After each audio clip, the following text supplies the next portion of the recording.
estou a falar para vocês e também para o vídeo. Pronto, já fazemos o vídeo. Muito boa tarde a todos. É um prazer receber-vos aqui. Temos o Francisco Pedreiro, que é um escritor, é um geógrafo da área do clima, não é? Tal e qual. E é uma pessoa que eu conheci há cerca de 2 meses e que tive o grande prazer de coadunarmos, digamos assim, diversas ideias de uma retórica que tem vindo ao público e que é uma das causas que nós defendemos, e principalmente para as populações e a alertar que isto da descarbonização que não passa de um grande lobby. E o Francisco espelha muito bem isso no seu livro, e é isso que nos traz aqui hoje, essa apresentação. Muito obrigado por ter vindo aqui a Gaia e por ter deslocado. Francisco é de Coimbra, e trouxe também a sua esposa, também fizeram uma viagenzinha, não é? E vieram aqui apresentar o livro. Muito obrigado por terem vindo. Com todo o gosto, eu tenho a agradecer ao Nuno a disponibilidade e a simpatia e a gentileza, digamos assim, na preparação e organização deste pequenino evento, que é uma coisinha familiar. Eu tenho muito gosto de estar aqui no ADN, é um partido com o qual partilho muitos dos fundamentos que vejo nas suas causas, o partido também defender. Sou partidário, não tenho qualquer ligação política, digamos assim, mas estou sempre com quem partilha comigo os mesmos pontos de interesse, as mesmas ideias, as mesmas convicções. Também sou um homem de convicções e, neste caso, aqui concreto, convicções científicas e climáticas e sobre muitos dogmas, digamos assim, que dominam o discurso ambiental da atualidade, o discurso do mainstream. Eu, uma palavrinha ou duas apenas sobre mim próprio, sou geógrafo, com formação em climatologia. Não é um tema que eu me sinta completamente à vontade, porque não sou especialista, mas também tenho a dizer que sobre clima não há especialistas, andamos todos a aprender. Custa-me entender que haja pessoas que se auto-intitulam especialistas de uma coisa que não podem ser, porque há mecanismos da máquina climática, do sistema atmosférico, do sistema marítimo, oceânico, que são incompreensíveis neste momento o seu modo de funcionamento. Nós podemos descrevê-los, mas uma coisa é a descrição, que é uma primeira fase, digamos assim, no método científico geográfico, mas não explicá-los.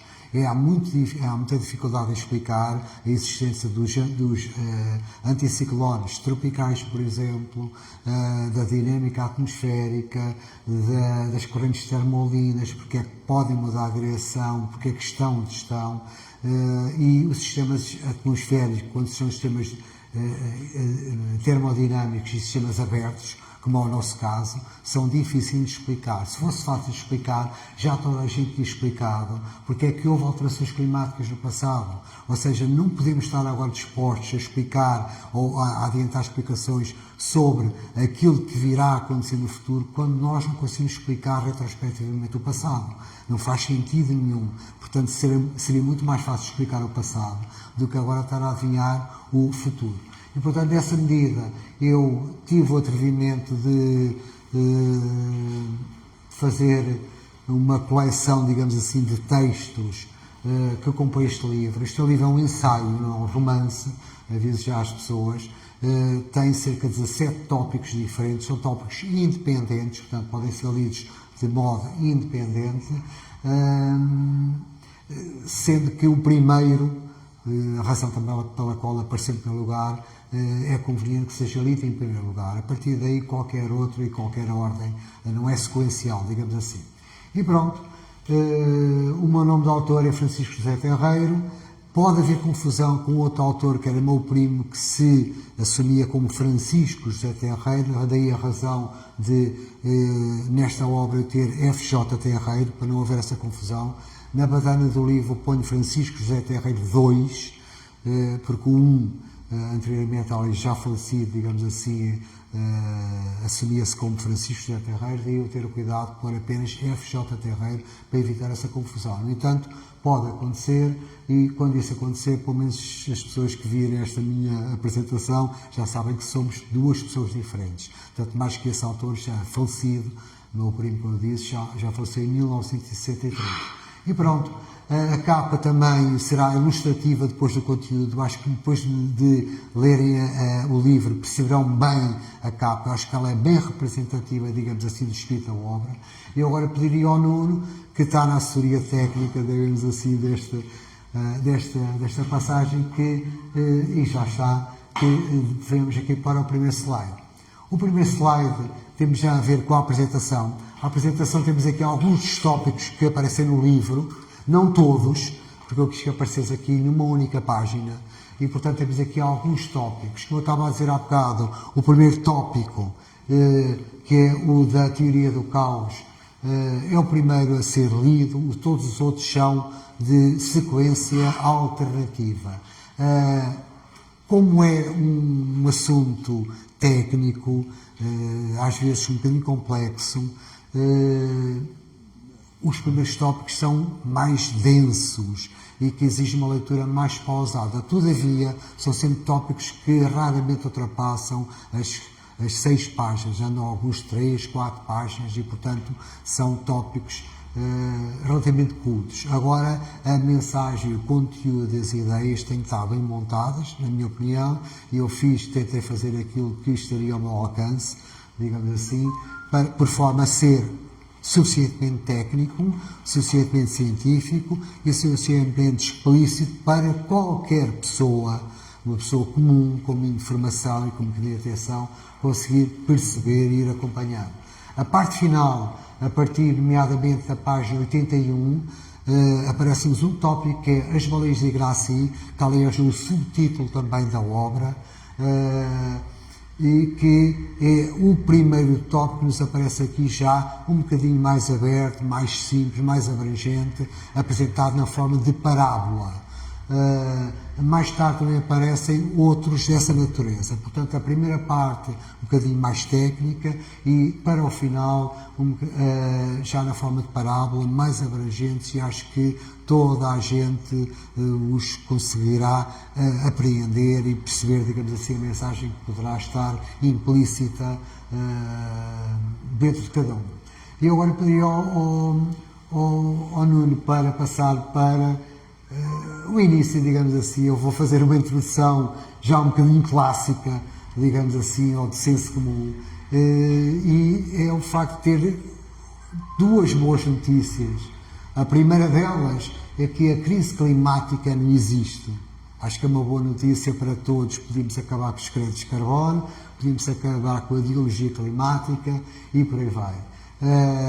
Os impostos verdes, e esperaríamos todos, digamos assim, com outra à vontade, como seres deste ecossistema e deste planeta. Isto era a primeira boa notícia que eu tenho para trazer. A segunda boa notícia, e peço ao Nuno então que depois dê um enter para o segundo slide, é que esta notícia não é minha. Portanto, esta notícia foi-nos apresentada por John Clausen, nada mais nada menos que um Prémio Nobel da Física, neste caso concreto 2022. E, portanto, considero que esta notícia é melhor que a primeira, porque eu dizer isto, ou alguém de nós dizer isto, vale o que vale. Vindo um Prémio Nobel da Física, digamos assim, acho que tem outro peso. Será um peso tão grande que a mídia mainstream não passa isto.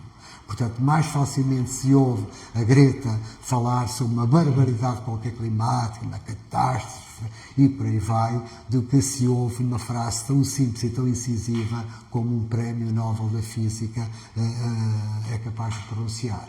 O John Clausen é a primeira fotografia que ali está, aquele senhor que está aqui à cabeça, digamos assim, deste outro grupo de pessoas que eu reputo de alto gabarito e pessoas que dominam e, em termos de climatologia, são, para mim, grandes referências. Não são todos, logicamente, mas trouxe aqui alguns que poderão ser, digamos assim, como dar alguma ideia. Além de John Pelosi, temos uma climatologista americana, Judith Curry, com muita obra publicada, aliás, alguma dela também aqui referida em jeito de bibliografia no livro. Tenho aí uma parte que faça aliás referência, digamos assim, a palavras suas, de uma obra sua também editada em português, outras não. Temos o Stephen Koonin, também com uma obra fundamental sobre o clima, editada em português, e passa agora a publicidade pela Guerra e Paz, que nem sequer é a minha editora, portanto estou à vontade para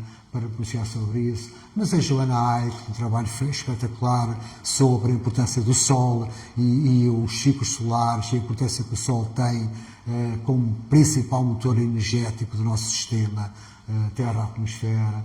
O Dr. Swarovski, que nos traz, digamos assim, o grande escândalo do CO2, um grande autor, digamos assim, e um dos primeiros a trazer a lume a polémica do botão do CO2 climático. Parece que tem o CO2, que temos aqui um botão que aumenta e aumenta a temperatura, se diminui e por aí fora. Isto autores estrangeiros, como eu estava a dizer, mas em português, também não deixa de ser estrangeiro, mas todavia em português temos o professor Luís Carlos Molhon, professor cá em Portugal, que agora suponho que está aposentado ou jubilado, mas que ainda há pouco tempo fazia trabalhos de doutoramento na Universidade de Évora.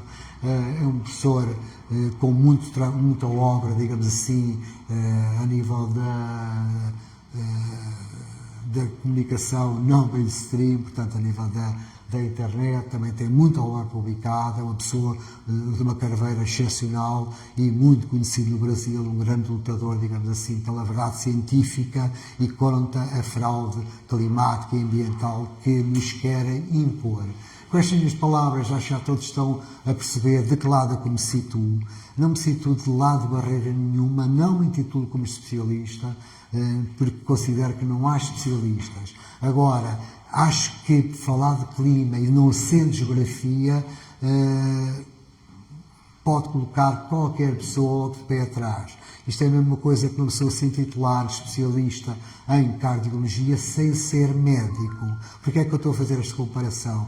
Porque a climatologia é um ramo de estudo da geografia e é, para mim, difícil conceber como é que alguém se intitula como especialista em alterações climáticas ou o que é que seja, sem ser geógrafo, certo?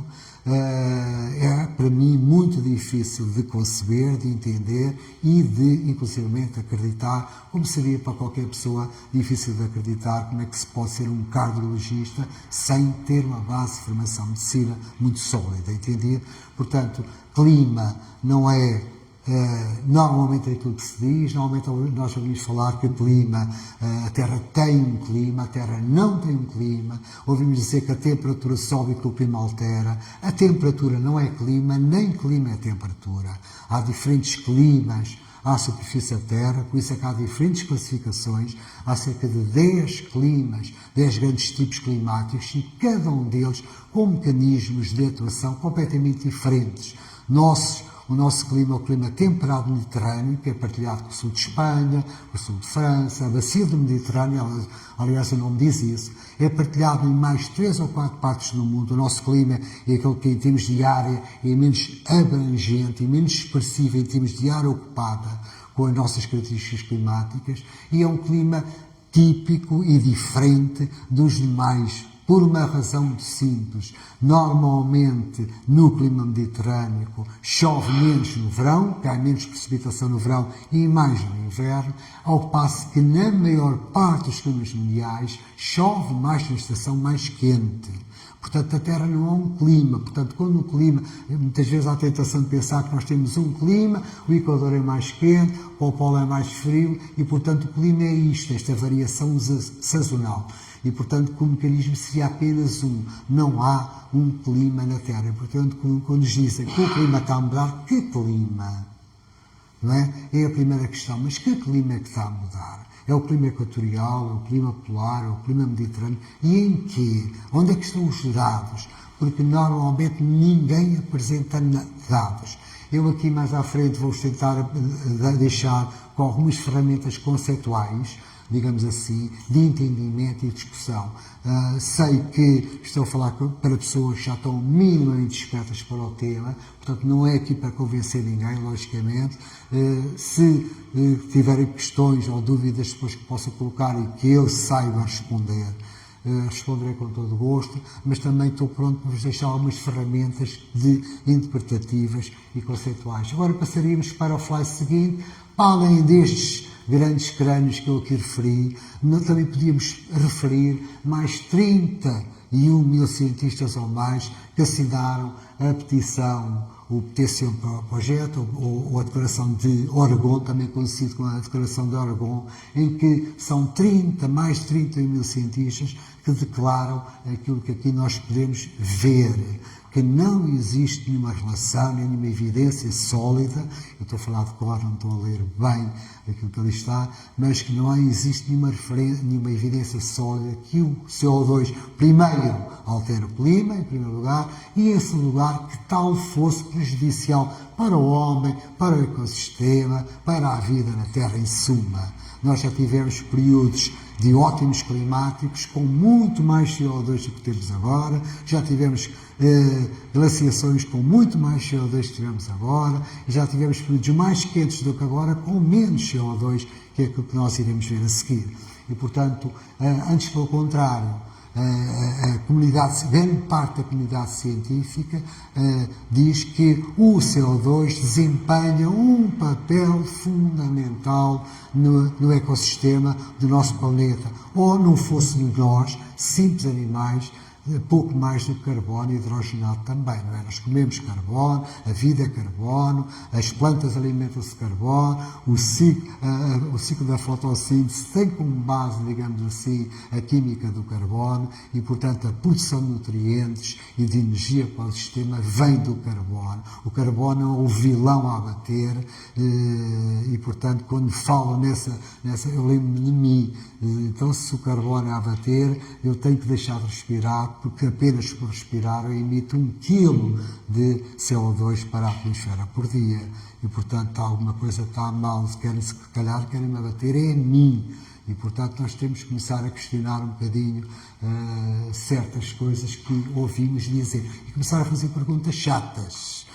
Algumas daquelas, penso, deixámos aqui algumas ferramentas. A primeira grande base argumentativa é esta. O dogma do CO2 climático assenta não numa relação de causalidade, mas numa correlação paradoxal. O que é que isto quer dizer? Uma coisa é uma relação de causalidade. A implica B. A ciência trabalha com relações de causalidade, como toda a gente sabe. Descobrimos as causas, vemos quando é que elas acontecem, vemos os processos, percebemos os processos e percebemos os resultados, as consequências. Temos uma relação de causalidade. A causalidade implica sempre um mecanismo de base permanente e constante. E isso permite-nos fazer a previsão. Com as mesmas bases, nós vamos ter os mesmos resultados finais. Uma relação de causalidade. Uma correlação é uma coisa diferente. Podem ser dois fenómenos que estão a acontecer em simultâneo. Um pode influenciar ou depender da existência do outro, mas não necessariamente uma causalidade, que é que nós vamos ver a seguir.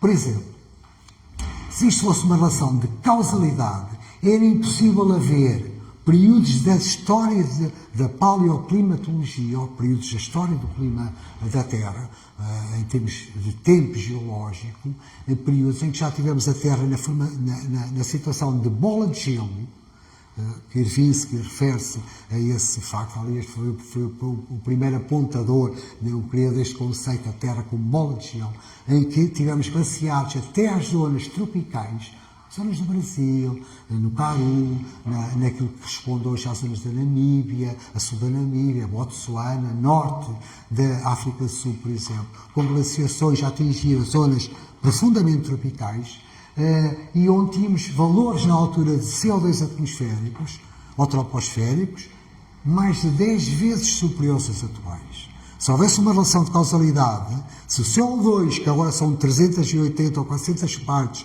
já nos está a fazer subir a temperatura 1 ou 2 graus, então imaginem com 10 vezes mais, com 4.000 ppm de CO2 por unidade, digamos assim, da atmosfera.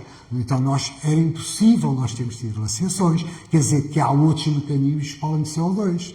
Estão a fazer entender? Isto é uma relação aqui há uma correlação paradoxal. Em cima de um paradoxo, todas as teorias são possíveis.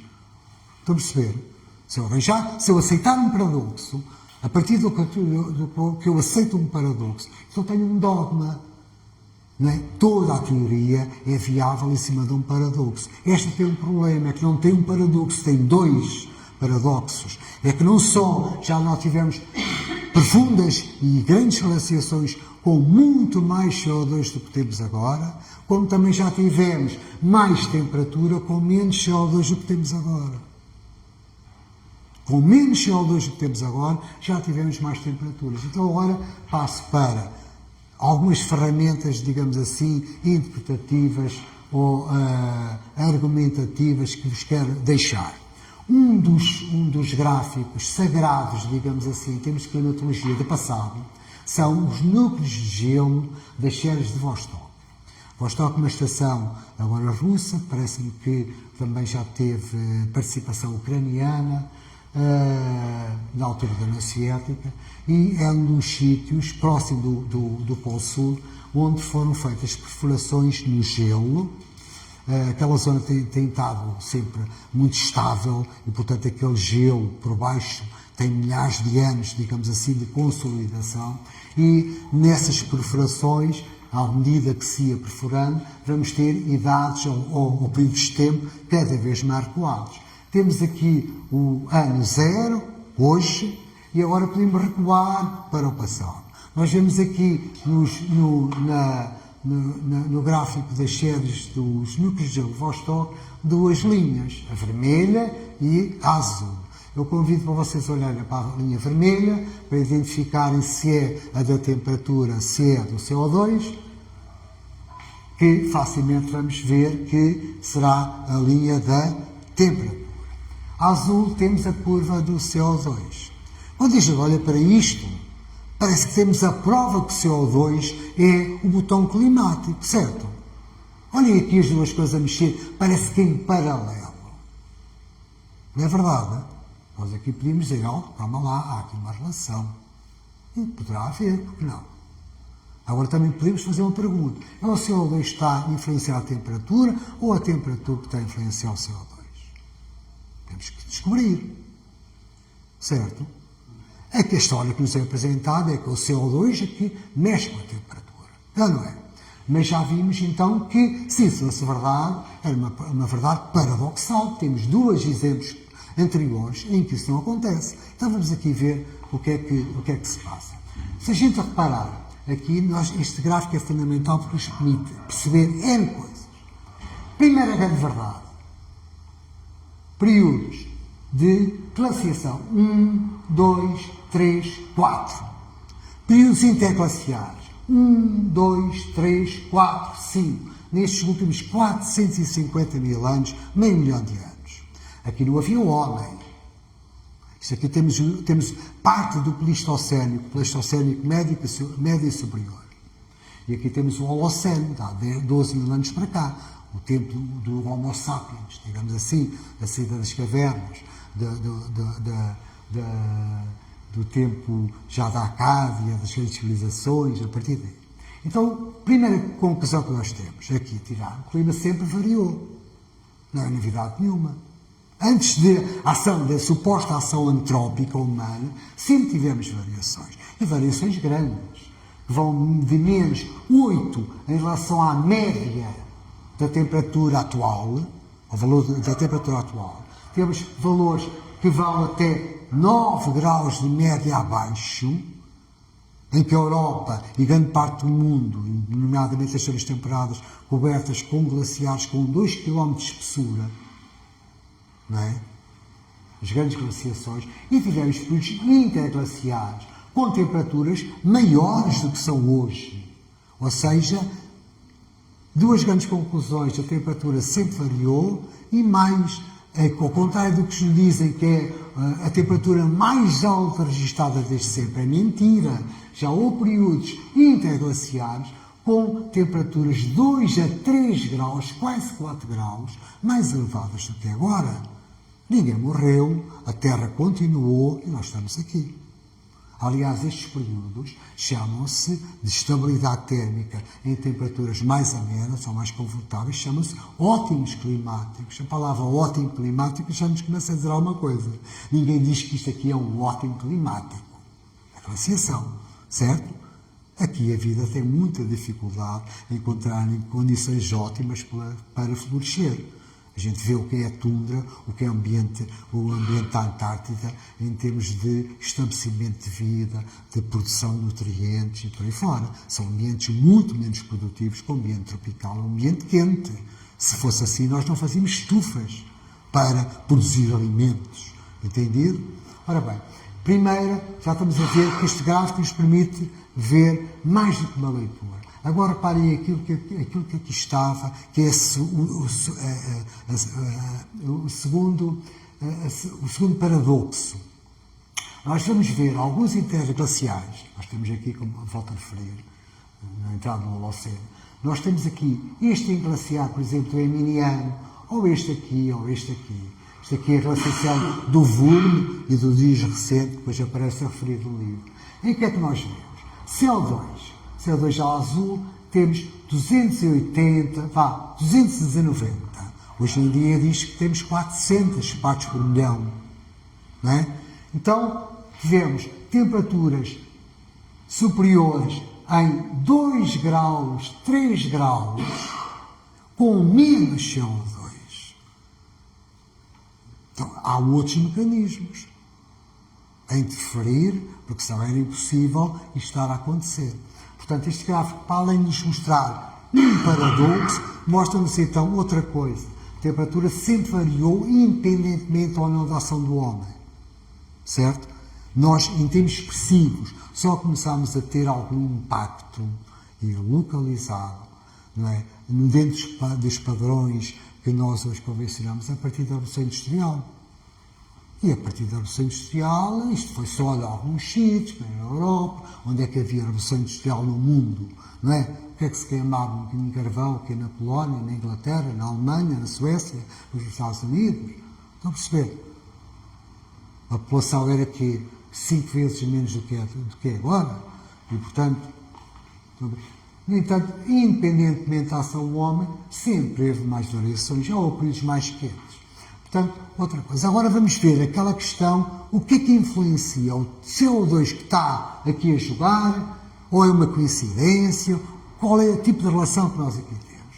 Nós vamos, se olharmos para o gráfico com mais atenção, não para aquilo que imediatamente nos querem ver, apesar de ninguém mostrar este gráfico, isto é da NOAA. Isto é um gráfico que foi feito assim, numa sala escura, debaixo de uma mesa, assim, meio às escondidas, são dados científicos super validados e por aí vai. Agora, o que é que nós aqui começamos a ver?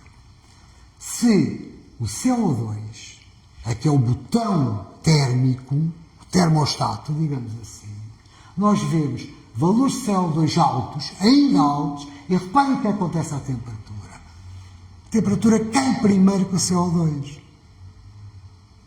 Porque senão era impossível nós termos valores tão elevados, com temperaturas estáveis. A temperatura caiu, mas o CO2 ainda lá está em cima. Então o CO2 está a influenciar a temperatura. Se está a influenciar, ela devia se manter, não cair vertiginosamente como é que está. Estão a ver? A temperatura cai primeiro que o CO2. Isto é uma relação é uma correlação. Eu não estou a dizer que seja a temperatura que faça baixar o CO2. Há aqui uma relação, mas não há relação de causalidade. Mas isto repete-se aqui, como se repete em muitos outros sítios, olha aqui a temperatura a cair. E o CO2 ainda lá em cima. Ou seja, isto é um bocadinho como o Jorge Marrão diz. Temos o palco, as luzes do palco e temos as sombras. O truque, a magia está nas sombras. Eles querem que a gente olhe para isto assim, de uma maneira simples. Agora, se a gente começar a aprofundar tecnicamente e detalhadamente aquilo que os valores expressem, exprimem e demonstram, fazer uma leitura deles, nós podemos começar a tirar o tipo de conclusões que são diferentes daquelas que muitas vezes nos querem fazer apresentar. Agora temos aqui outro fenómeno destes. Olha a temperatura a cair bruscamente e o CO2 só precisa até dar um pulo para cima. Estão a ver? Portanto, está desfeita completamente aquele princípio dogmático que nos diz mais CO2, mais temperatura. Menos temos que capturar o CO2 para baixar a temperatura da Terra. Estão a ver a falácia? E, portanto, isto é um gráfico que é fundamental para nos mostrar uma coisa. O clima muda sim senhor. Por causa do homem, não. Sempre mudou. É a época mais quente? Não. Já tivemos períodos mais quentes. É a época em que tivemos mais temperatura? Não. Então, mas agora o CO2, o que é que se passa aqui? Perfeitamente normal. Já tivemos períodos destes assim. Já tivemos temperaturas mais altas. Ninguém morreu, está cá tudo. O calor é bom. Aqui sempre foram momentos. Quando é que a civilização humana aparece? A partir de há 10 mil anos para cá. Porquê? Porque terminou a última glaciação. Pode começar a haver agricultura, o sistema passou a ser muito mais produtivo. No gelo, ninguém produz nada em cima de uma calote polar, certo? E, portanto, o sistema, digamos assim, passou a ser muito mais produtivo. Nós podemos começar a fixar, instalar civilizações. As primeiras começaram a aparecer há 10 mil anos para cá. E, consequentemente, aqui houve também alterações grandes, já vamos ver a seguir.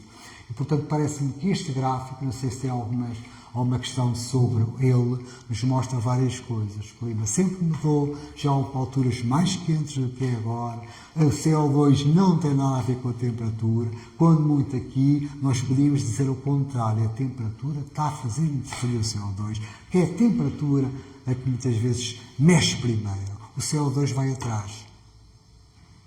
Certo? No livro depois tem uma explicação um bocadinho sobre isto, que é um fenómeno semelhante àquilo que se passa quando abrimos uma garrafa de espumante. Se ela estiver fria, a libertação do gás, que é o CO2 que lá está dentro, é libertada mais devagarinho. Se a garrafa estiver à temperatura ambiente ou quente, que a CO2 sai exageradamente e dá uma grande explosão na garrafa de espumante. Nós não temos, a natureza não tem garrafas de espumante, mas tem um oceano fantástico, que tem 70% do CO2 existente no nosso planeta, está nos oceanos. Só 25 ou 30% é que está na atmosfera. O oceano é o grande regulador, o grande absortor e o grande libertador de CO2. A interface oceano-atmosfera é muito intensa, estas trocas. Águas mais quentes, com menos capacidade de retenção de CO2, a atmosfera ganha CO2. Águas mais frias têm mais capacidade de retenção de CO2, o CO2 troposférico diminui. E aqui está a confirmação disso tudo. Certo? Portanto, tenham à vontade. Se a temperatura muda, não tem nada a ver connosco. Ela sempre mudou. Certo? Agora vamos passar então para já que estamos a falar de correlações, porque é que não nos mostra, então, outro tipo de correlações?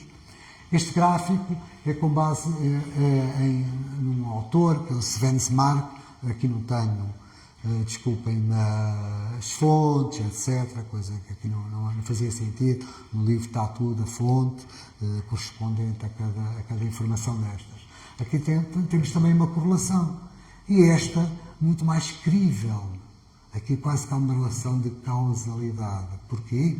Porque temos um elemento externo ao sistema. Os raios cósmicos são externos ao sistema. Isto aqui são dois elementos, duas componentes do próprio sistema. Aqui temos uma componente do sistema, que é a temperatura oceânica, que está aqui a preto, e temos um fator externo, um elemento externo, os raios cósmicos, dos quais também não podemos interferir, nem temos capacidade para tal, nem nunca tivemos. Nos últimos 500 milhões de anos. Onde é que está esta correlação? Expressa desta forma. Esta tem tanto valor como aquela, melhor, esta tem mais valor que aquela. Porque aquela, aliás, mostra-nos a contradição. Aqui não há contradição nenhuma. Aqui temos mais raios cósmicos, mais temperatura. Menos raios cósmicos, menos temperatura. No livro também se explica um bocadinho porquê. Há uma tese que nos diz que os raios cósmicos funcionam como elementos fundamentais para a formação de núcleos de condensação através do processo de ionização. São partículas eletromagnéticas carregadas eletricamente que interferem com as formas iónicas, digamos assim, de compostos voláteis na atmosfera e que funcionam como núcleos de condensação no interior de uma gotícula, da primeira gotícula de condensação da umidade atmosférica. Temos sempre uma micropartícula que é a chamada semente da gota de chuva. Depois, com a coalescência, outras se vão juntando, mas os raios cósmicos, até Sven Mark e de muitos outros astroclimatologistas, defende que desempenham um papel fundamental no desenvolvimento dessas sementes de nuvens. O que é que isto tem a ver com o clima? Nuvens têm a ver com o clima. Tem a ver com o clima de duas ou três maneiras. Primeiro, por causa da precipitação. Temperatura não é clima, nem clima é só temperatura. Temperatura é um elemento do clima. Que normalmente só se fala de temperatura, mas a temperatura, como se perceberá, não é clima. Nós podemos ter a mesma temperatura em dois climas diferentes e estarmos dentro do mesmo clima com temperaturas diferentes também.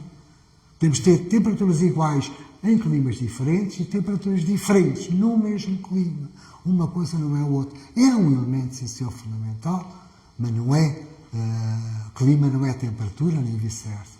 E, portanto, a formação de nuvens aqui é importante, não só porque condiciona a precipitação, que é outro elemento fundamental do clima.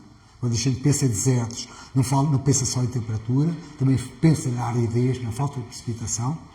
Portanto, o teto de nuvens e a formação de nuvens é um elemento fundamental, uma componente fundamental da vertente climática e, para além disso, também, para além de interferir com a precipitação, interfere também, através de mais dois processos, a reflexão direta da luz solar, então deixa de vir uma nuvem por cima, branca e escura por baixo, quer dizer que os raios solares não passam, muitos ou são absorvidos ou são diretamente refletidos. Basta a gente ver a parte de cima da nuvem, que até ofusca, parece neve a brilhar, digamos assim. Portanto, a cobertura de nuvens interfere muito também com a temperatura por causa disso, processo de reflexão direta da radiação solar, e também interfere, basicamente, porque absorve grande parte da radiação infravermelha enviada pela Terra. Nós, por exemplo, esta noite tivemos uma noite mais ou menos nublada e a temperatura não desce muito como desceria se tivesse uma noite de deserto, com o céu limpinho, onde a irradiação terrestre é muito forte à noite. E, portanto, modera as temperaturas. A água, é na forma líquida, vaposa, ou em nuvens, ou no oceano, é o grande moderador térmico do planeta. Nós nem sabemos isso, o papel que a água tem na moderação das temperaturas. Quando a nossa mãe nos levava uma botijinha de água quente para a cama, para aquecer os pés. Ela de manhã ainda estava quente. Agora imagine fazer isso com uma pedra. Aquece muito, mas arrefece muito. A água modera. Demora muito tempo a absorver energia e muito tempo a perdê-la. Um corpo metálico ou rochoso aquece muito mais depressa, mas também arrefece muito mais depressa. Portanto, o amortecimento térmico do planeta é sempre feito pelos oceanos, que ocupam 75% da nossa superfície, e é feito pelo vapor de água atmosférico. Certo? Por isso é que nós também procuramos as zonas do litoral no verão, que são mais amenas, menos quentes do que as do interior, e as do interior, ao contrário, são muito mais frias no inverno que o litoral. Lá está o papel de amenização térmica que os oceanos têm. Aqui temos uma correlação. Eu não vou dizer que aqui há uma relação de causalidade, mas há uma correlação tão ou mais válida que aquela. E aquela, aliás, nós já desmontámos e já vimos que não é bem a relação de causa e efeito de CO2 temperatura, quando seria muito mais fácil aceitar o contrário, porque há aqui muitos momentos em que a temperatura cai e o CO2 continua lá em cima. Entendido? Portanto, aquele gráfico, é o gráfico dos núcleos de gelo de Vostok, é fundamental quando estamos a falar com um aquecimentista ou com um fanático das alterações climáticas. Primeiro, sempre houve, sem qualquer influência do homem. Portanto, nós não podemos explicar que agora a causa é humana sem se conseguir explicar porque é que houve anteriormente esses mesmos fenómenos. Entendido? Sempre houve. Portanto, não se pode explicar o presente sem explicar o passado. Ninguém consegue explicar esta variação.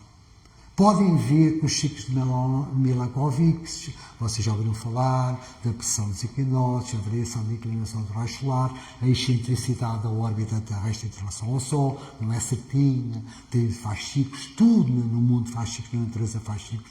Só que esses ciclos não são compatíveis com esta caprichosidade, ou este repentino, estas subidas rápidas são fenómenos lentos e graduais. A inclinação do eixo da Terra e a pressão dos equinócios faz de 20 e 20 mil anos, 40 e 40 mil anos, a oscilação orbital e por aí vai. Nunca consegui responder ou explicar este caráter abrupto dos acontecimentos. Este caráter abrupto não há ninguém que nos consiga explicar. Perguntem a um especialista. Vai inventar com os vulcões, papai, não sei o quê e tal. Mas então e aqui o CO2, como é que a temperatura baixa do CO2 vai ficar lá em cima? Não façam essa pergunta, ele pode começar a bater mal. Começa a olhar para vocês de outra maneira e a ter medo, porque não pode pôr em causa as suas convicções. Porque aquilo é assim. Então CO2, mais CO2 e nós somos os culpados. Certo? É sempre a tónica. Nós somos os culpados. E pronto. E temos aqui então outra correlação. Peçam para explicar esta correlação. É o negacionista. É o Svensmark. Não. Há cientistas bons e outros que não são bons. Certo? O John Clauser também não é bom. Certo? Ganhou o Prémio Nobel da Física e tal. Mas não falem nisso. Certo? Então podemos passar no... Não sei se alguém tem alguma pergunta sobre isto. Peço desculpa por estar havia alguma questão. Estejam à vontade, se eu souber responder. Eu não sou especialista, também não sou. Temos então agora aqui, já que estamos a falar em se gostam de correlações, temos outra correlação para apresentar, digamos assim, a ideologia mainstream ou dominante ou sobre o discurso climático e ambiental. Temos agora aqui uma outra relação que nos é trazida por aqueles autores, que eu aqui já tive cuidado de deixar, digamos assim, a fonte, mas que nos é trazida essencialmente por Carlos Schwab, que é um astrofísico, um homem da física, da astroclimatologia, também preocupado com estas questões, e que nos recolheu dados e informação sobre o que é a largura do ciclo solar, eu já explico o que é isto, e as anomalias ou as variações térmicas. Não nos chamamos anomalias porque a variação não é anómala, a variação é normal. Certo? Normalmente é logo um termo anomalia, temos uma anomalia, um problema, entendido? Sempre tivemos anomalias, como nós estamos a ver ao longo, quer numa escala temporal mais curta, quer numa escala temporal mais alargada. Então temos aqui largura do ciclo. O que é a largura do ciclo? O Sol faz diferentes ciclos, como há bocado vos disse, tudo no universo é cíclico, nada é eterno, constante, estático, tudo roda, tudo faz, digamos assim, períodos de oscilação. A largura do ciclo é o ciclo solar, o ciclo de menor dimensão temporal, é o ciclo que se faz uma média em cada 10 anos, 11 anos. Em cada 10 anos e meio, 11 anos, o Sol entra num segundo ciclo. Nós, neste momento, em 2025 e 2026, estamos no auge do ciclo solar número 25. O Sol, neste momento, está muito ativo. Neste momento, inclusivamente aqui agora, digamos assim, se nós estivermos a observar, está com um buraco coronal imenso, vir a vir para a Terra, com uma capacidade de injeção de massa cultural, massa coronal muito grande em nossa direção, com perturbação do nosso próprio sistema. A maior parte das explosões não são viradas para a Terra, não é? Ainda bem, porque muitas vezes causam problemas graves de interferência elétrica e eletromagnética nos nossos sistemas, com quedas de internet, de comunicações, sistemas elétricos e por aí vai. Então, a largura do ciclo, o ciclo solar, este ciclo mais curto, aquele que está mais a ver com a nossa escala temporal de que vivíamos 70 anos, o Sol em cada 10 anos e meio aproximadamente, que é a duração média, entra no novo ciclo. Tem um máximo, um mínimo. Quando está na fase mínima e começa a novamente subir, normalmente a NASA declara a entrada no novo ciclo. Cada ciclo marca o início, cada mínimo solar marca o início do ciclo seguinte. E cada ciclo, então, como eu estava a dizer, demora em média entre 9,5 e 12 anos. O que é que aqui nós podemos observar? Quando temos um ciclo curto, de 9 anos e meio, a temperatura normalmente na Terra responde positivamente. Quanto mais rápido for o ciclo, ou mais curto ele for, maior é a anomalia térmica positiva, maior a temperatura do Sol. Ciclos longos, de 12 anos, o Sol mais calmo, durou mais tempo, digamos assim, a dar a volta, passa agora esta palavra, e a entrar no novo ciclo, a temperatura normalmente tem valores de anomalia, apresenta anomalias térmicas negativas, ou valores mais baixos. E, portanto, o que é que nós estamos a ver? O nosso sistema é alimentado em 99,999% de energia do Sol. Se nós queremos, estamos numa sala e vemos diferenças de temperatura, devemos olhar para o aquecedor. Se tudo continua igual, se ninguém abriu a porta, nada disso, a primeira coisa é olhar para o aquecedor. O nosso aquecedor é o Sol.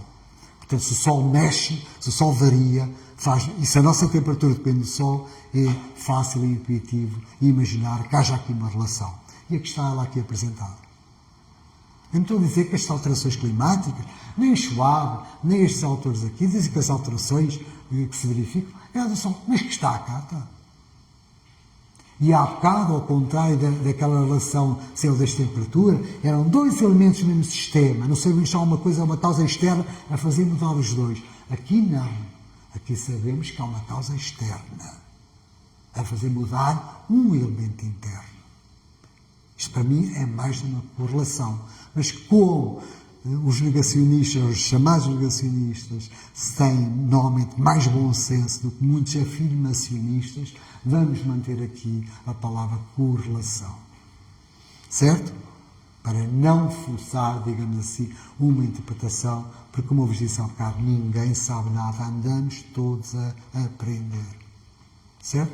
Então agora peço ao Nuno que tenha a gentileza de nos passar para o próximo slide. E agora há assim umas perguntinhas. Estamos o nível do mar não está a subir? Não tem subido? Tem, sim, senhor. Olha para ali o nível do mar. Subiu muito.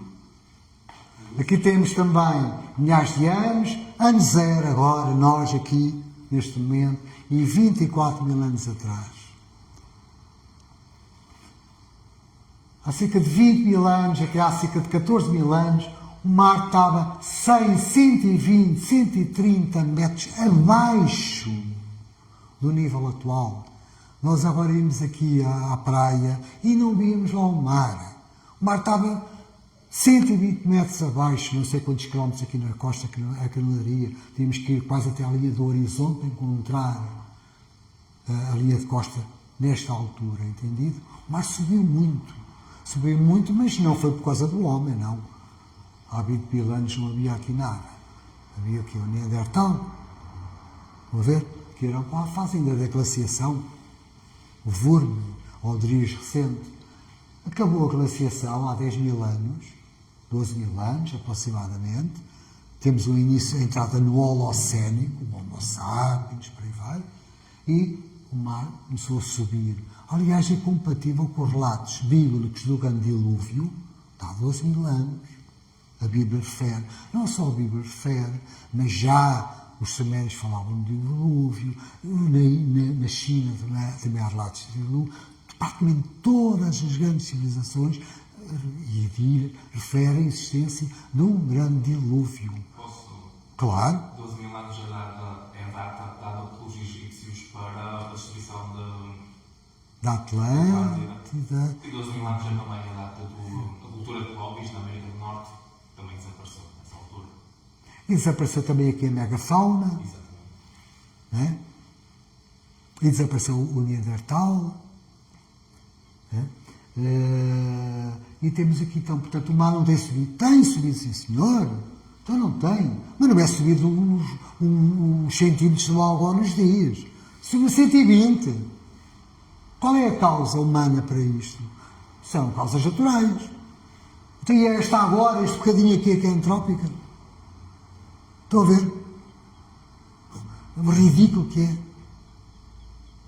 O mar está no mesmo sítio, desde a época romana, está mais ou menos no mesmo sítio. Aqui no livrinho trago-vos o caso de Hóstia Antiga, que era o porto marítimo dos romanos, que abastecia a capital do Império, de portos tiburinos, o porto de interior, porque Roma não está no mar, não é?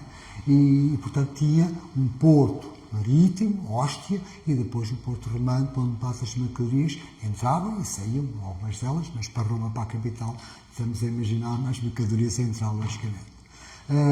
E que hoje, Hóstia Antiga, já foi abandonado no tempo dos romanos.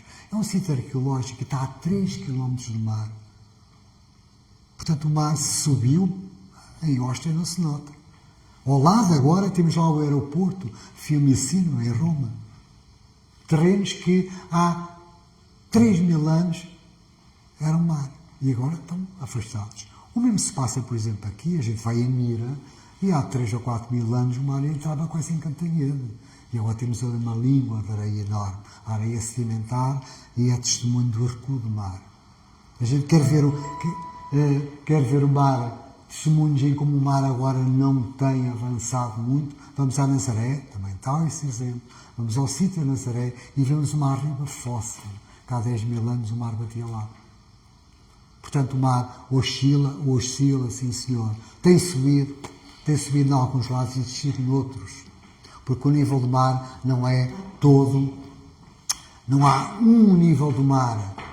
O mar, nos sítios, tem subido, noutros tem descido, certo? Porque o nível do mar não tem apenas a ver com a quantidade de água. Variações geomagnéticas, a pressão, o vento, oscilações da massa continental sobre a astenosfera, fenómenos de acumulação ou de erosão alteram a linha de costa. Está em constante luta o continente, o oceano. Não temos ali uma fronteira, uma linha reta daqui ao mar. As coisas alteram-se. Às vezes altera-se dentro do próprio ano, do inverno para o verão.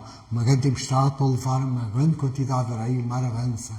E depois recua quando essas areias são novamente depositadas. E, portanto, cá temos aqui uma outra coisa que eu vos queria mostrar. Tem subido, sim senhor, mas agora aquilo que subiu contrariamente àquilo que está a mexer hoje, sinceramente. Vamos todos pôr as coisas nos seus devidos lugares. Temos aqui medições feitas em diferentes partes do mundo, certo? E pronto. E, portanto, o mar tem subido, sim senhor. O que é questionável é esta afirmação e é aquele ponto de interrogação que é muito importante para listar. E tem fenómenos climáticos extremos, tem havido, sim senhor, mas sempre houve. Dados da NASA e da NOAA. Aqui temos ciclones tropicais, furacões, hurricanes, como eles chamam, desde os anos 80 até 2024. Olhem a evolução deles. Tem aumentado? Tudo na mesma, tudo normal. Ou é nada de novo. Certo? Sempre houve furacões, sempre houve tempestades tropicais. Colombo falava disso, Vasco da Gama fala-se isso, Fernando Pinto é isso nas crónicas. Grandes tempestades, Camões e tal, e coisa, aquelas tempestades tenebrosas que havia no Índico. Nós até escolhíamos a época para passar o Índico, para nos podermos esquivar melhor à sua existência. Não é? Portanto, tem uma regularidade, aumento nenhum. Estão a ver? Dados oficiais. Também se a temperatura não tem aumentado, aqui temos as temperaturas nos Estados Unidos que excedem os 100 graus Fahrenheit, quer dizer, à volta de 37, 38 graus de temperatura. Assim, os dias mais quentes, número de dias. a média de número de dias por ano em que se registaram mais que 38 graus. Em 1935 batia-se o recorde, nos anos mais quentes que há registro. E na altura também não era por causa da queima do petróleo. Ainda, em 1930. Estão a ver? Olhem agora. Um número de dias extremamente quentes, com vagas de calor imensas. 2015. Sobe e desce. É a variabilidade natural. A natureza não é uma coisa traçada à régua, à esquadra. A variabilidade natural. Agora, claro, se a televisão, os mídias tradicional, que antigamente não existia. Antigamente, quando a gente sabia que havia uma tempestade, uma cheia em Moçambique, demorava uma semana a ver o filme de avião. Certo? Agora é instantâneo. E se a mídia apostasse, cada uma, está sempre a acontecer coisas, neste momento está a acontecer uma coisa. Neste momento vai acontecer um ciclone, está a acontecer outro parte de qualquer mundo, uma seca, outros estão uma inundação. Se nós estivermos sempre a injetar isto, as pessoas ficam com a percepção de que, de facto, isto está muito mal. Sempre foi assim. Entendido? Passado é fundamental. Nós temos termos de comparação. Não podemos ver o dia de hoje sem comparar com aquilo que se passava anteriormente. E, portanto, cá está a evolução das tais anomalias e dos tais catástrofes todas. Também temos aqui este fotográfico, também da NOAA, mostra-nos os períodos de seca e de grandes cheias. E cá temos nós as grandes cheias, desde 1885 até 2015, e temos grandes períodos de seca. Olha a evolução deles. Há aqui alguma coisa que nós podemos dizer que o mundo, temos um caos climático, uma crise climática, e que a culpa é do homem, da ação humana? Temos aqui dados. Normalmente isto não se mostra. É proibido. É aquele discurso redondo dos gases de efeito de estufa. Nós produzimos gases, nós somos os culpados e, consequentemente, temos que sermos responsabilizados e, portanto, temos que atuar e agir em conformidade, ou pagando mais impostos ou respirando menos porque libertamos CO2. Temos pena. Então, mas não mexemos em nada. Mexemos, sim senhor. Então não mexemos. Nós influenciamos alguma coisinha. Agora é completamente despiciente, é uma coisa de escala. Nós não temos escala numérica. O Sol manda num segundo aquilo que o petróleo todo do mundo consumido não tinha que fazer. Consumir todo o petróleo do mundo para produzir a mesma quantidade de energia àquela que o Sol emite para o sistema em 2 ou 3 segundos. São termos de comparação completamente incomparáveis, digamos assim. Agora, nós temos alguma influência, temos uma influência urbana. Dentro de uma cidade, nós podemos ter 6 graus acima do que na periferia. Porquê? Milhares de automóveis, cada motor de um carro, ou tem até um elétrico também aquece, tem sistemas de refrigeração, está a 90 graus. Temos ali 300 kg de material a 90 graus. São milhares deles aqui a circular. São aquecedores. Temos milhões de sápiens como nós. Nós também usamos aquecedores de 37 graus. Se esta sala estivesse mais cheia, daqui um bocado estava mais quente. Não porque estamos a respirar o CO2, mas por causa da nossa própria temperatura que estamos a emitir. Temos aqui edifícios espelhados, onde a reflexão, os raios solares ficam aqui aprisionados, circulam. Né? Temos ruas de asfalto, absorve a energia, portanto fica a emitir durante a noite. Nós temos aqui valores de 6 graus de diferença. Mas afastamos o da cidade, o chão desaparece. São pontinhas de alfinete no espaço. O espaço urbano todo, a área ocupada pelos centros urbanos, a nível mundial, é à volta de 3%. São pontinhos mais quentes, mais nada. Mas não têm capacidade para influenciar, digamos assim, o sistema no seu conjunto. Agora, o que é que se passa? Nos anos 20, 30, 1900, quando foram instaladas estações meteorológicas, elas foram instaladas na periferia da cidade. A periferia da cidade antigamente era aqui. E agora isso foi absorvido pela grande mancha de tecido urbano que cresceu. Vamos a Lisboa, vamos a Coimbra, e nós vemos as estações meteorológicas que antes estavam na periferia, que estão dentro do tecido urbano. A Lisboa está ao pé do aeroporto. O que era o aeroporto? Aquilo eram os arrabaldes para lá dos Olivais. Em Coimbra, a mesma coisa, também por acaso, curiosamente, na zona dos Olivais, conheço bem aquela zona, e agora está dentro da cidade. Ou seja, a estação meteorológica passa agora também a registar e a emitir, ou a observar, os valores da ilha de calor urbana. Não foi a temperatura que aumentou, a cidade cresceu e, por coalescência, absorveu, digamos assim, muitas estações meteorológicas que estão. Como é que se faz? Para manter a narrativa, é fechar estações agrícolas. Manter estas estações em funcionamento, como se fez na Inglaterra, e fecham as estações agrícolas, porque essas então não estão sujeitas a este fenómeno, portanto alimenta-se a narrativa mais facilmente. E pronto, cá temos a ilha de calor urbano como, efetivamente, a única, ou um dos exemplos em que o homem interfere localmente. E pronto, pensando então para podermos avançar, e agora, para matar, digamos assim, ou para mostrar, ou para entrar, digamos assim, dentro daquilo que é a base argumentativa, são os modelos. Normalmente o aquecimentista não traz dados como eu aqui trouxe, traz previsões dos modelos. Quem é que fez os modelos? O homem. Os modelos trabalham com valores, com aqueles que nós valores já pusemos. Se eu lá puser lixo, vou ter lixo a dobrar. Certo? Agora repare, já nem vamos aqui discutir os modelos, o que é que são e como é que são feitos, ainda que o livro aborda essa questão, mas temos aqui os valores que nos são dados. Isto é um gráfico de John Christie, um relator do IPCC, chefe do Instituto de Meteorologia do Alabama, professor universitário, por aí vai. Pronto, só para em termos de referência.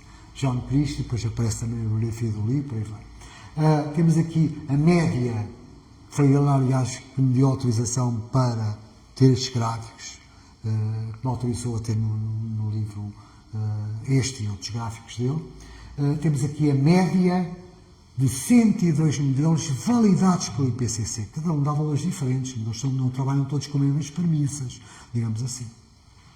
A média. E as temperaturas troposféricas reais, do mundo real, ou por balão, ou por satélite de infravermelho, ou de captação de onda térmica, que não perguntem como, porque não percebo nada disso, logicamente, como devem imaginar. E agora repare, ao princípio, enquanto os modelos estavam aqui e tal, batiam mais ou menos bem,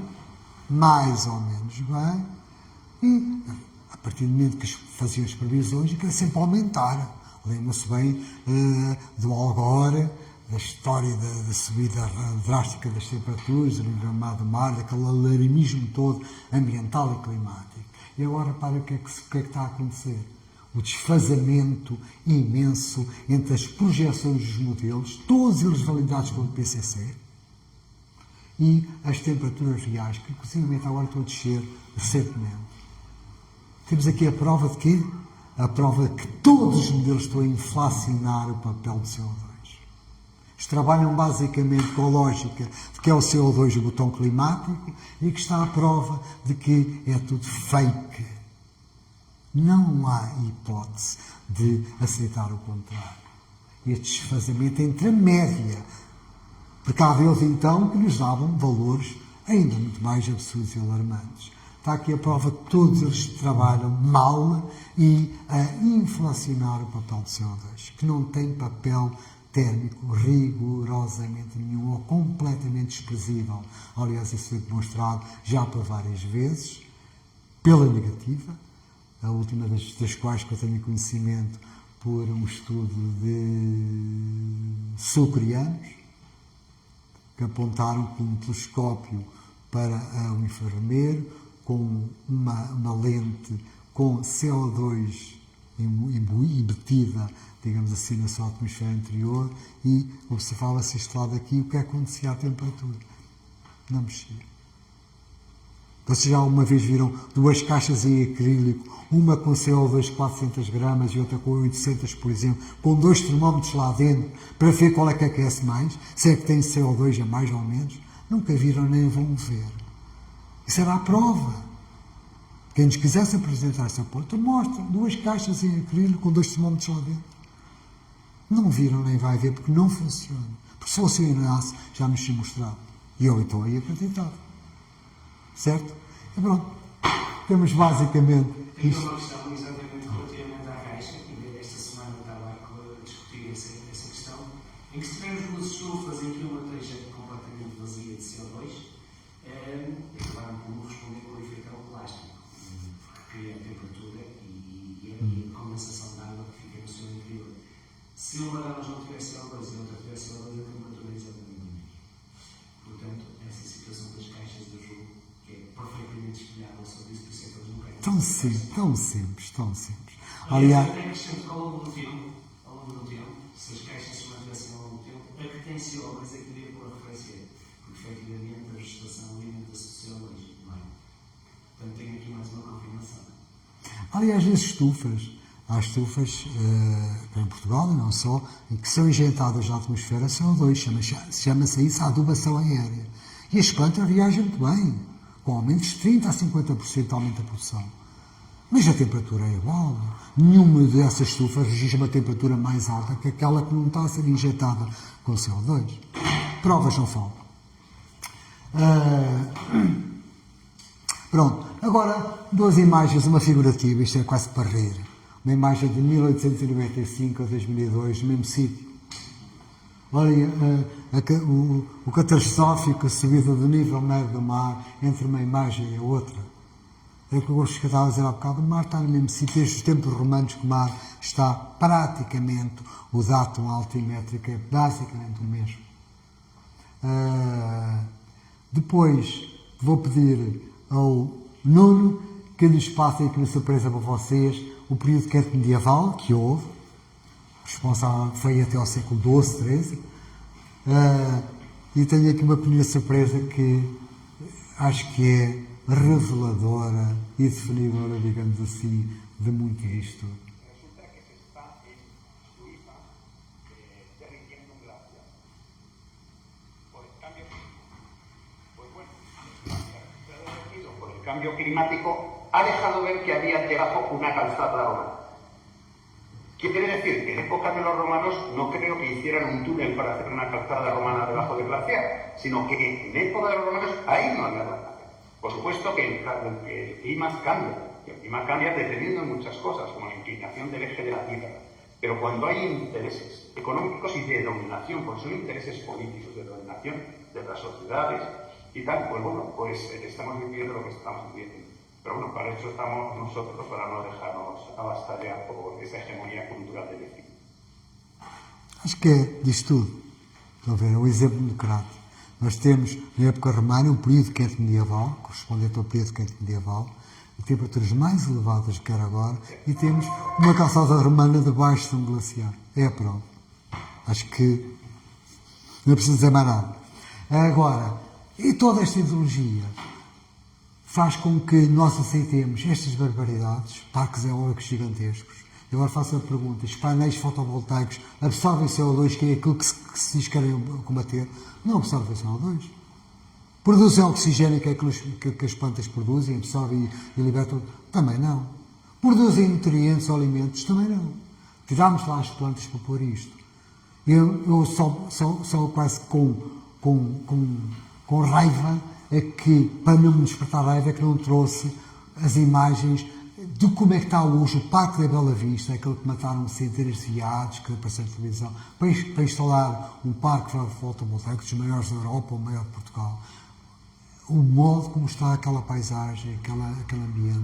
Mas já vimos que a vida, isto é incompatível com a vida, é incompatível com veados. Tem que estar vedado. Isto é logo retirar a natureza uma cotada para fazer energia e apagões verdes, como nós tivemos há pouco tempo. Não foi nada mais, nada menos que um apagão verde. Vamos ver este vídeo assim, passado no Japão, que depois temos estas distopias.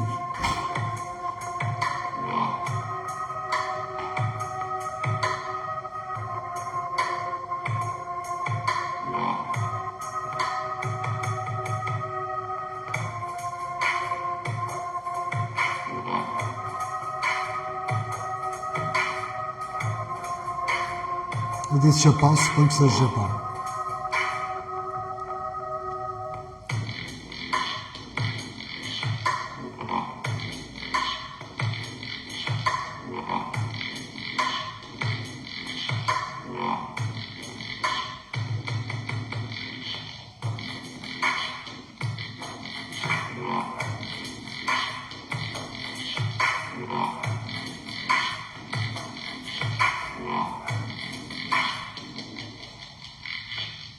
Pronto.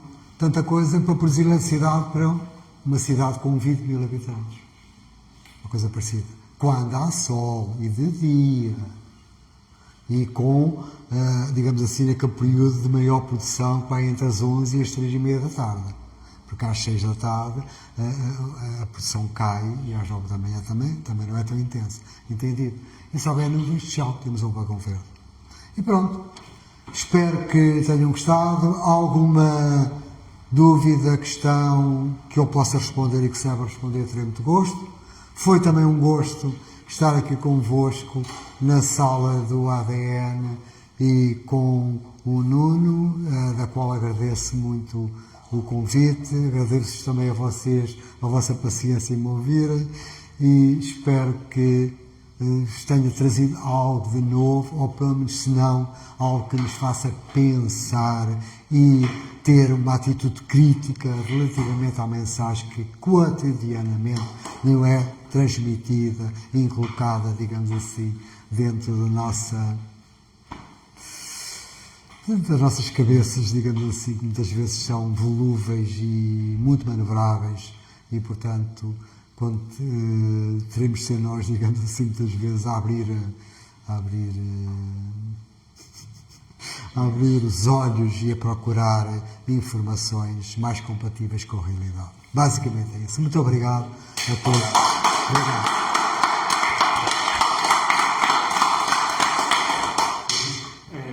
É com muito orgulho que te recebemos aqui. É um gosto. Alguma coisa? Estou sempre disponível. Eu posso dizer que a mesma sensação que tenho é exatamente de ter recebido a Judith Corri, o John Causa, mesmo o Ricardo Felício, que eu admiro muito, no Brasil, que aliás ele já visitou a Antártida 4 vezes. Tem uma tese de licenciatura de doutoramento sobre a E Antártida. portanto, como tu falaste, eu não sabia que existiam já 31 mil cientistas, porque quando nos dizem assim, são só aqueles 97% que dizem que... Há um consenso, há um consenso. Maioria daqueles que foram financiados, que saíram de outras áreas até, Claro. e foram financiados e que continuam a aparecer, é mesmo com muito orgulho. É como se tivesse recebido qualquer um deles. Espero também receber um deles aqui nesta casa. Exato. Eu estou a tentar, até tenho falado com a malta do Zuga TV, que é dali de Famalicão, de tentarmos trazer o Ricardo Felício um dia, em Isso era conjunto ótimo. com o ADN, até com o Estaria Zuga cá. TV.